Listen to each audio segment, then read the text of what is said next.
Going on, everyone? It's your boy Nando. This is part of the Pound for Pound Boxing Show special podcast. AJ versus Pulev. I'm here with Jermaine and Ben. How you doing, guys? Good Very man. well, man. Let's go straight into the main event. Obviously, Anthony Joshua knocking out Pulev in the 9th round. Jermaine, I'm going to start with you. What performance for AJ, right? Show that he can box. He can show that he can hit. Not just a one-dimensional boxer. Yeah, man. He's obviously broke Pulev down. Well, Pulev was tough. Obviously, I thought he was probably going to get him out early. I think he dropped him. Was it the 4th round? He dropped him. Third. Yeah, 3rd round he dropped him, and I thought, he'd probably go in for the kill there. But obviously, got saved by the bell. And then I just thought, you know what? He just got behind the jab, started working the jab really well. You've seen the last couple of weeks now that the jab is crucial in boxing, just to set it up. And he landed a lot of uppercuts as well, which I was surprised at. That, and the fact that Pulev was allowing him to throw those shots. I think he landed with one round, he threw 4 uppercuts in succession, and he landed all of them as well. But no, great performance. Obviously, I actually put a bet down for him to finish him from round to 7 to 9, and it came through. So nice little cheeky one there. I'm happy with that, AJ. And no, he boxed very well. Like you said earlier, he shows that he can box as well, which we knew that. But he probably the last 2 fights he's actually shown that he's got that in his game. Getting behind a jab, being patient as well, not diving in to try and kill off a fight and get caught like he did against Ruiz in the first fight. He's actually timing his shots well, and he just broke Pulev down. Pulev was obviously he's an older man. He's waiting for the time to come, and then he landed that shot to finish the fight off. Great performance. Ben, what was your thought on AJ's performance tonight? Didn't put a foot wrong. He done what he needed to do. Annoyingly, he could have finished Pulev a bit sooner between rounds 1 to 7 for my benefit. But that jokes aside, he done what he needed to do. So I mean, round 1, wary, just gauging the fight. I think a punch was thrown until like the 2nd minute of the round. Then obviously round 2, just come out again, gauging. And then round 3, he hit that first shot, which we all saw Pulev didn't like. Just flurried him, got the standing 8, then dropped him. Big 10-7 round, but didn't rush into it. Didn't automatically think, right, I'm going in for the kill next round, because obviously we know it's heavyweight boxing and anything can happen. We saw it with Dillian White. He had it, and Povetkin dropped him, so anything can happen at that level. So AJ was being wary, picking his moments, knew it was coming. Pulev was only getting more tired and tired. Body shots weren't helping. And then he threw his game plan out the window. Pulev just went from, I'm going to take it to the distance and, distance myself and get ready to try and get a maybe split, maybe unanimous decision win, to I'm going to knock him out. He threw away his jab and he went for the right hands. And as Jermaine was saying, the jab is the most important punch you have in your fight, in your arsenal. It sets up the combos. It keeps your opponent away. So Joshua using the reach advantage, I'd say the fitness advantage and the height advantage. He just showed, what we saw against Ruiz in the 2nd fight, what we saw against Parker, that he's a boxer and that he boxed very well. Jermaine, how impressive were you with Joshua's movement, especially in the 3rd round? That little shimmy and then pow, and then literally just dropped him. Do you think the fact that Floyd was there in attendance, he wanted to impress him, went straight out of the ring, went to pay his respects to him? Since the rematch with Ruiz, how much has his movement improved? His ring craft has probably improved a lot. Obviously, he hasn't fought in a year now, so obviously he's been probably. Him and Robert Kraken probably doing a lot of work, footwork and stuff inside the ring. He's probably had a few good sparring partners as well in that time. No, and he's Corona. Yeah, obviously that as well. But no, the way he's moving around the ring is quite good. I mean, he boxed very well, get behind the jab. He's always on his toes, which some people probably say AJ is not really like AJ. He's quite static. There's a few shots that Pulev caught him with. I'm thinking if he goes in there with a Tyson Fury, it might be a bit different. Obviously, Fury probably hasn't got a lot of power, but if he's gonna go to points and Fury lands shots like that, then it's something to think about. So, but no, I think he boxed very well, and the fact that he's he was on his toes and getting behind the jab. And you see Pulev was getting a bit frustrated. He's throwing a lot of shots, trying to come in the inside, a lot of clinching as well. There was, I think there's a lot of clinching in the first 6 rounds, which kind of took a lot of the gloss out of the fight. A lot of back of the head shots as well. Yeah, a lot of that. Had to pick up on. Yeah, it was poor. Like this year we've had poor judgment, like judging. Tonight was one of the worst referees I've ever seen in boxing. Like, no balls, literally no balls to get involved.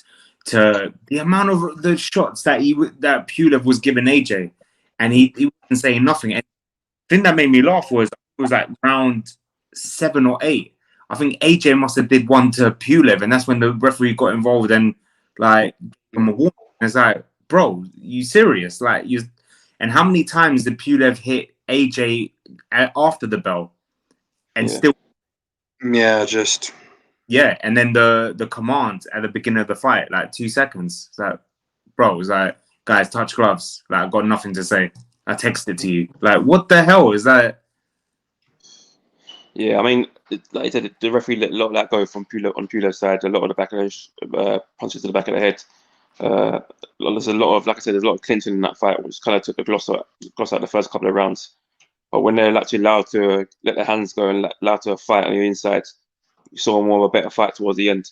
And obviously, AJ showed his class by landing a few good uppercuts as well. That seems to be one of his strengths as well, the uppercut. And but yeah, no. And sorry, Ben. No. I just think kind of the legs in Pulev as well gone as well. I think he's probably come up to his 40s now. Maybe if it was a couple of years ago, it might have been a better fight in terms of Pulev probably would have closed the gap down a bit more and worked more better on the inside. But for me, Joshua went back to basics in terms of getting behind a jab and being patient with your punches and then landing them when you need to.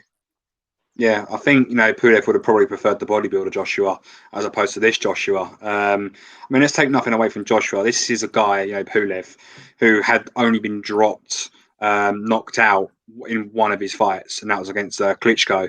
So it's still impressive. I mean, the shots he was taking, I don't see many people taking those shots the way he did. So it was very impressive how he held on for that long. But yeah, I think this fight was meant to happen back in 2017. Obviously, I know Pulev got the shoulder injury, but I think he would have much wanted to see the bodybuilder Joshua. Only reason being he was more flat-footed. He wanted to go for the kill a lot more. I think we see that Joshua, if he drops him in the 3rd round, he tries to go for the kill 4, 5, and 6, and all Pulev would need to do is just keep him on the end, just move around, and he can stick to his game plan. But with this Joshua, as we said, he's had a year out. He's managed to work on nothing but footwork, done lots and lots of sparring up in Sheffield, done massive camps, and just had a great opportunity to become a leaner boxer, which might become an advantage if the Tyson fight happens next year. 100%. Let's talk about that. So obviously, AJ didn't really want to say it. He was just being too nice, but Eddie just went straight into it. So this is the fight we want, and let's talk more action. So straight away, I don't know if you guys probably didn't see it. Tyson Fury already put a video out on Instagram, said he wants it. He gets Wilder out of the way if that fight happens, and then this can be the fight. If not, Wilder can wait, and then this is the fight that can happen. Do you guys honestly think this can happen? Because I think both fighters want it. The issue is Eddie and Frank, because I was thinking that, because you got obviously Eddie Hearn, who has Sky Sports and DAZN. You got then Frank Warren that's got BT Sport.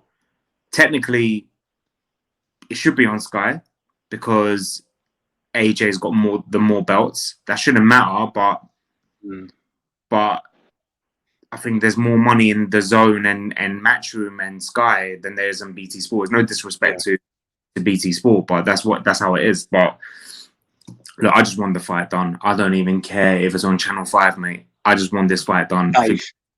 You know what I mean? On Dave TV, like, I don't care. Get this fight done. Like, even Alfie Warren, we interviewed Alfie Warren, right?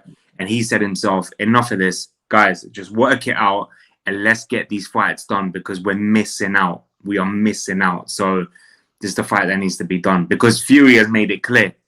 Doesn't want to be in boxing for very long. Like he said, he's got about 3 to 4 fights left. He already said his last ever fight will be against Chisora. He promised it to him.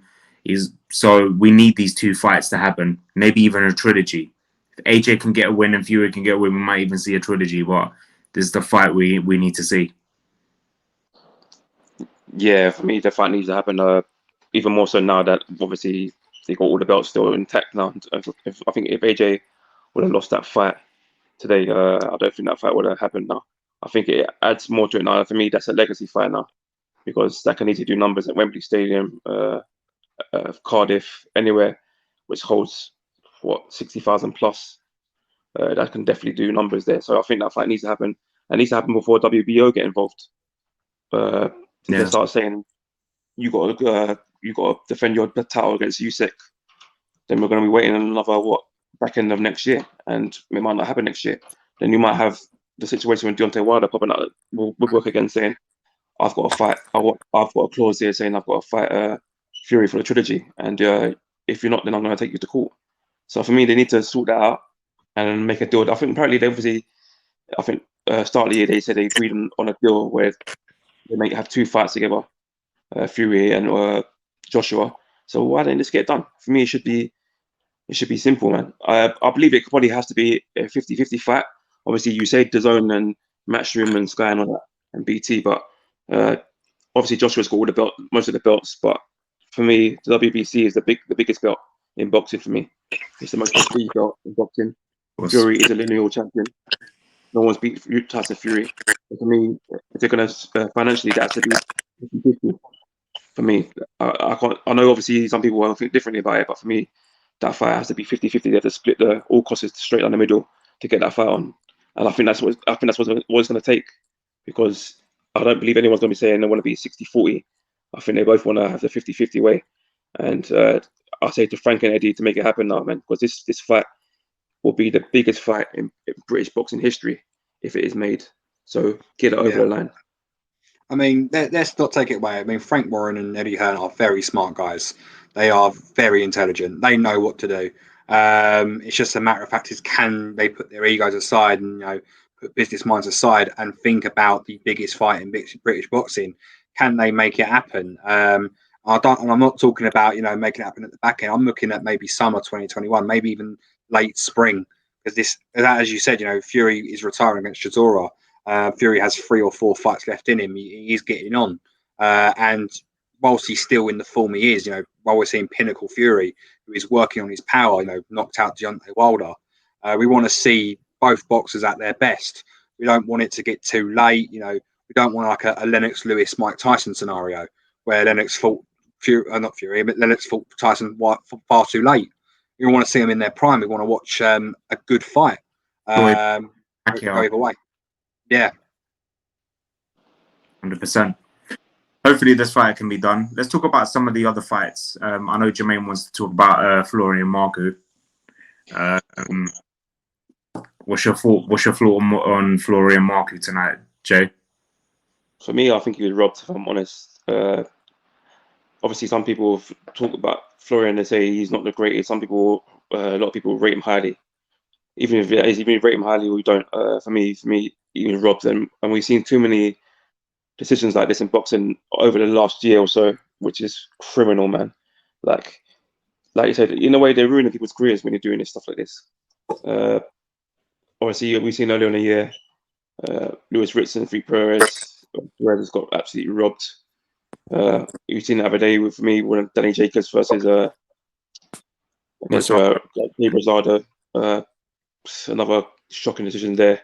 Yeah. It's getting ridiculous now, and I think it's ruining the sport. So for me, obviously, Florian Margu showed a bit of weaknesses where I think people like Congo and Conor Benn and Josh Kelly can exploit. But either way, he won that fight today, and he dropped the guy with a body shot. That's a 10-8 round, and the guy, apart from the jab, they landed a few jabs. The guy done nothing, and be honest, yeah, he just got robbed. Like I don't know if like I said, I don't know if the judges don't like him or not, but you got to put that aside and just judge it correctly and be fair. So I think he's robbed today, but I think he needs a few more fights before he gets in there with the likes of Chris Congo, Conor Ben, Josh Kelly, and so on. Yeah, 100%. Look, I think, and I'm not saying it, and I hope he doesn't take it the wrong way if he sees it, because I will post the video. I think Sam Jones needs to ease up a little bit on the whole. I understand you're a promoter, and I understand that you think of the guy highly, but just the way he speaks about him is that he's unbeatable. And he showed some weaknesses tonight. And I don't think at the moment, look, it's no disrespect to Marku. I think he's a decent fighter, and I believe Sam Jones where he's a future superstar. I personally think he might be a little bit too small for the welterweight division. That's just my opinion. I think if he went a division down, I think it will suit him a lot more. I think there's a lot of fighters in the welterweight division right now domestically that are bigger and might be stronger than him. I think Congo, I don't think he's ready for Congo. Mikey Mackinson, I don't think he's ready for him yet. Look, for me, maybe with Conor Ben, because Conor, his last fight was the only fight I've ever seen him proper box smart. Usually he likes a good scrap. So that if he was to go in that mode against Marku, I think that would be a 50-50 fight. But at the moment, I don't think he's ready for those kind of fighters. He might prove me wrong, but his next fight, he needs to make a statement. He needs to. But yeah, look, he got robbed tonight. My hat goes out to his opponent. He was tough tonight, and he did what he did, but didn't do enough to get a draw, man. So yeah, they need to sort out the judges. Yeah. It's ridiculous, man. I mean, like I said, it's spoiling the sport. We've seen it's happened too much now. Yeah. Judges on their phones. Judges on their phones to ring announcers making mistakes and naming people from different areas, like Philly, Daniel Jacobs, which that was crazy the other week, and then obviously today, it's just getting ridiculous now. So it's kind of the fact where you have to knock people out now completely to get the win now, because you could be outboxing someone, winning all the rounds, get to the points, and you get robbed because you didn't get a knockout. So I advise the British Border Control to sort that out and sort the officials out, because the officials are poor. That's it. The judges just need to come off Tinder for 30 minutes, bruv. That's it. You know what I mean? Instead of swiping, just like keep your eye on the fight. That's it. As simple as that, man. They must be watching stories on people's Instagram or something, man, or forget me posting something, texting their missus or something, because I don't know what's going on. That's it, man. That's it. Martin Okolie, the guy that is hyped up. He got his first loss against Michael Hunter a few years back. What did you guys think of his performance tonight against Kuzman? I mean, I can't input on this. I've been doing so much. I managed to tune in for the AJ fight, so I'll leave this one to you two. Jay, what did you think of him? Yeah, I thought he took a bit long I think the fight took a bit while to get going. I think both fighters were feeling each other out. His opponent wasn't the greatest, to be honest. It looked really, really overweight. I know you said earlier, Nando. Yeah, I'm not going to say what you said, but yeah. He had bigger titties than me. Simple as that. I'm not going to lie. He did. You know what I mean? He looked like a deflated Nathan Gorman. It's simple as that. So, look, the thing is, his opponent wasn't the best, but I don't understand how he managed to get an opportunity for that belt. The Kuzman, that I don't know, man. For me, he could have got a better opponent than that. Look, Okolie's okay. This hype thing that his trainer keeps saying that he's a future world champion. He can easily beat AJ in the future and all this. Do you know what? Prove it. I'll put this video out. I want to see Okolie versus Michael Hunter, the rematch, because the excuses were that he hurt his shoulder in that fight, and that's why he lost in TKO. Listen, Michael Hunter is one of the most underrated fighters in the heavyweight division. He causes a lot of people problems. He causes Povetkin problems. Technically, he is amazing. He's too small for the division, but might prove me wrong. So let's get this rematch done. Yeah, I think it'd be a good fight. Hunter's is a smooth operator. For me, I don't think he's a heavyweight though. I'm honest. I think Yeah, he's a natural cruiserweight. or Bridge. Michael Hunter. Or it could be Bridgeway at this stage, which is another thing which I find ridiculous. But I'm not going to go into that at the moment. But I think Martin Okolie needs a few more fights against a few domestic fights in the British heavyweight division. The likes of Fabio Wardley, the likes of Nathan Gorman, the likes of David Adelaide from BT Sport, Frank Warren, one of these fighters. I think he's Why? about Hey, 5-6-0 now. even Dubois' comeback fight. Why not? Yeah, it could be another thing. I don't know if Frank and Eddie will want to do that, but yeah, I mean, there's fights out there. I think he needs to have a few more domestic fights before he thinks about trying to compete for world honors. Like I said, if you put him in the lights there with some of these guys, I think he might come unstuck. So I just believe he needs a few more fights. Babbitt will be a good fight. I mean, Babbitt will come forward. It caused him a few problems. Give him something to think about. So yeah, there's some fights out there. I think he needs to have a go first, and then maybe look to fight someone like Michael Hunter again in a rematch. When I see a bit more improvement in terms of footwork and power and a bit more ring craft. But yeah, definitely, he's a good fighter. I'm not going to knock him. He's a good fighter.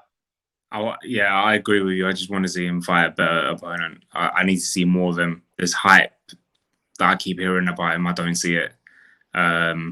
Let's talk about the Prince Andrew of the Fury family, Hughie Fury. Look, I'm going to be real, and I'll just say how it is. Hughie Fury had one chance to become heavyweight champion, and he got robbed against Joseph Parker. He won in Manchester. He should have been heavyweight champion. He should have went off to fight AJ at Cardiff. But I think the opportunity is gone now. Seeing his performance tonight, and yeah, he won, but his opponent was poor, man. And I don't know. We were there, Jay, when we saw him against Povetkin, and we thought, you know what, he could actually do this. He could actually beat Povetkin and move up, and then lost.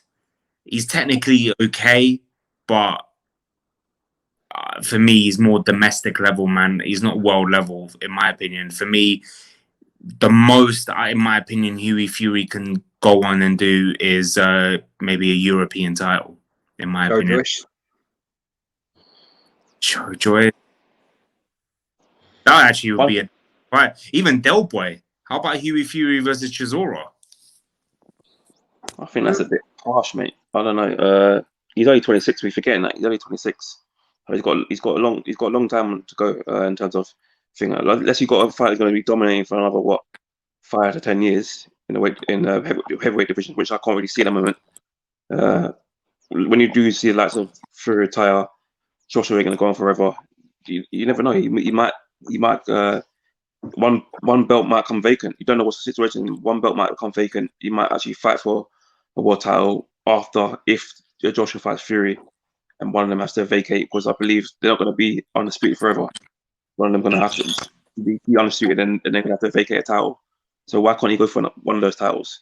So I think it's a bit, I don't know. I think it's a bit harsh there. But one thing I think about Fury is I think that I worry about his punch power. Has he got the punch power to really cause heavyweights problems?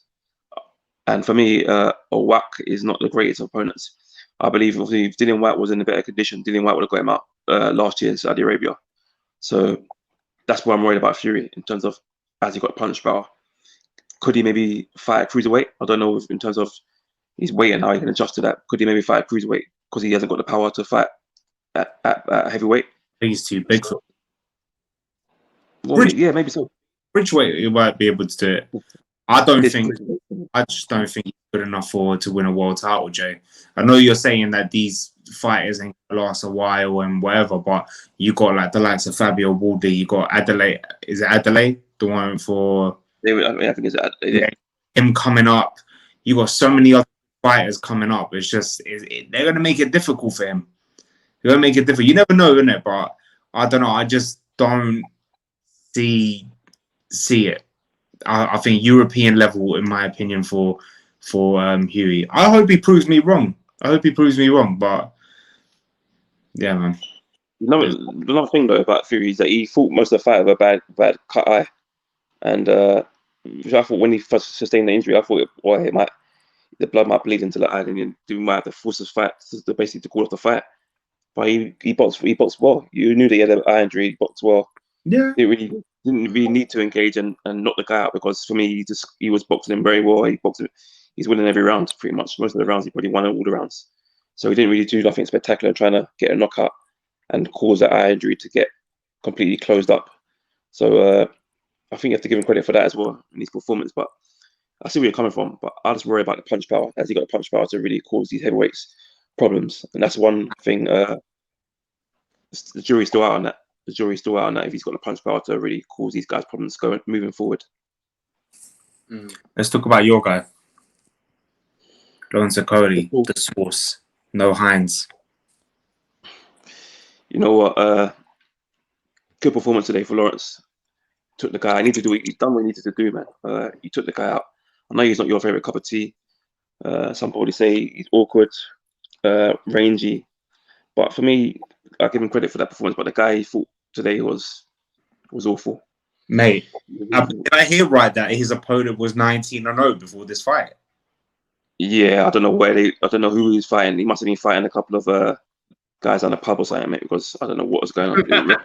Some guys, I think these records for his fights outside Oceania, mate, because I don't know what the hell kind of opponents he fought. 19-0.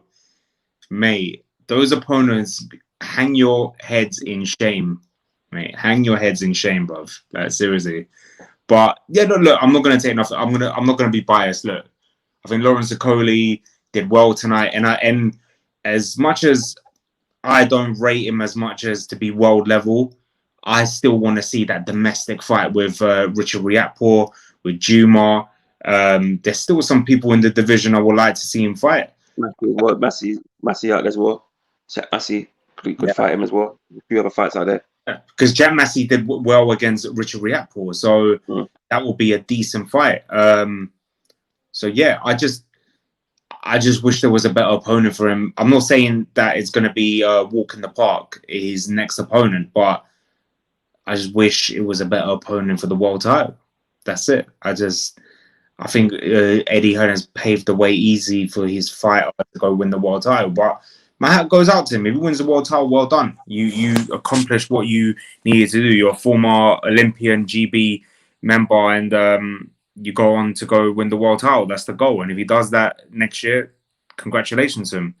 But I want him, if he wins that, I want him to defend it and not avoid Juma and Riakporhe. And I've got a feeling there's too much talk of him going to the heavyweight division, and he might just do that just to avoid these fights.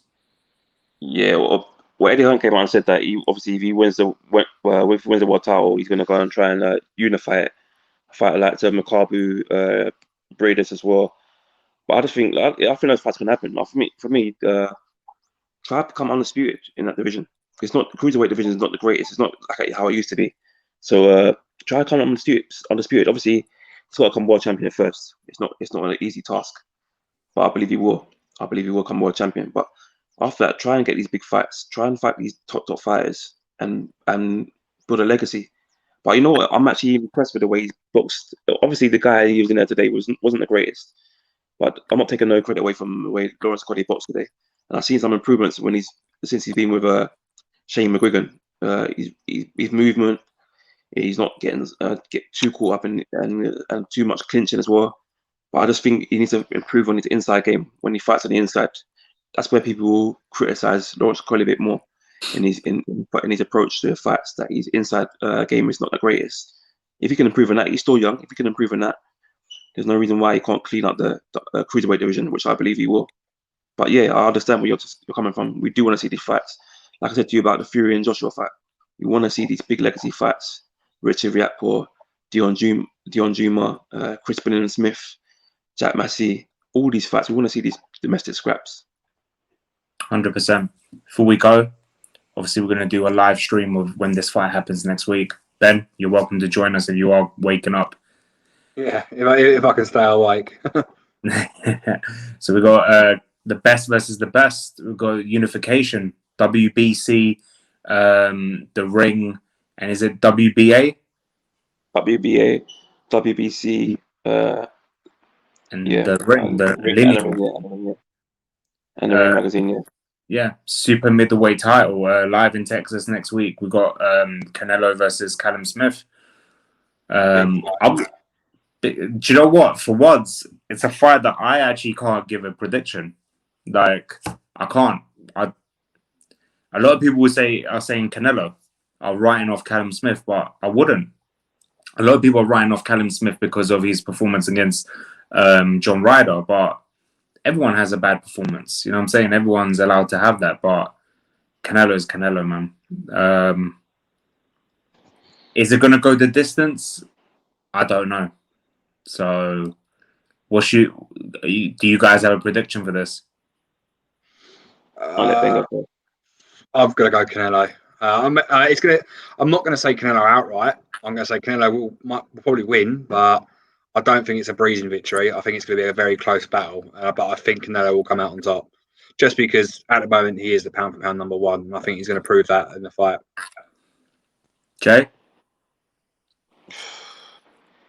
It's a tough one, man. It's a tough one. For me, at 168, Callum is the best in the division. Obviously, Canelo is moved up and won more titles at multiple weight divisions. Some people will say he's a pound for pound the best. Some people will say Crawford. But it's going to be a tough fight.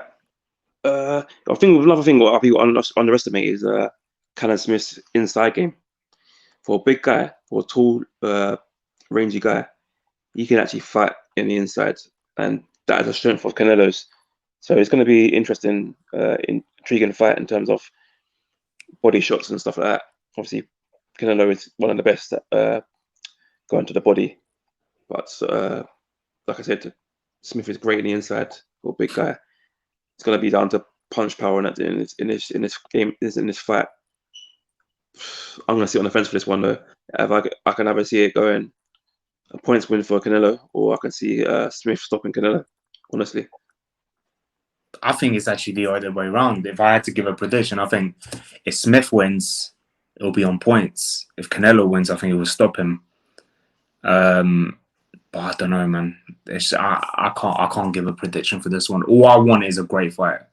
I want a great fight. I want to fight like the Triple G Canelo first fight.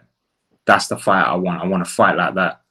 I was so gutted. Literally, I was actually in Vegas between the two big fights. Obviously, the McGregor Mayweather fight, and then obviously I was departed just before the Canelo Triple G fight.